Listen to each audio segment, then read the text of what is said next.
because, as I mentioned earlier, like always sort of standing out from a crowd, and particularly when you're a teenager, you don't always want that. You don't always want to stand out, And I never, like I think Logan was the first time I'd shaved my head. Right. I didn't experiment with that when I was a kid. I didn't think, what it would be like if I just shaved all my hair off, because I was already standing out, or didn't get a mohawk or whatever. And so you realise that sort of a lot of what you do has been defined in some way by your height, and it being the first thing that people notice about you, and like I say, not being able to sort of blend into the background, not being able to choose when you sort of announce yourself, as it were, when you present yourself. And so it is quite, so again, we talk about demons, I'm not talking about demons, but it's interesting that the more I look back on it, the more I realise how it kind of informed me, particularly as a teenager. I think that I've said before that I don't think if I didn't have a lazy eye, I don't think I'd have ended up being a comedian. Right. Because like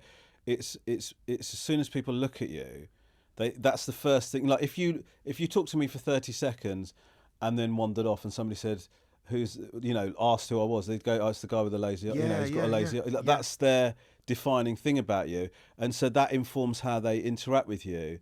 And then I think you then get a self-defense mechanism, which is humour, and you kind of, it's sort of, your skills get sharpened in that way, in a way. Do you know what I mean? And I feel like, it's weird, isn't it? Having that thing of, that is how people see you. It's the Guess Who, as you mentioned. It's the Guess Who descriptor. They have to. It'd be hard for them to express that I'm tall, but that would be the thing. That it's that tall guy. It's the guy with the lazy eye. That would be the defining thing. Yeah, absolutely.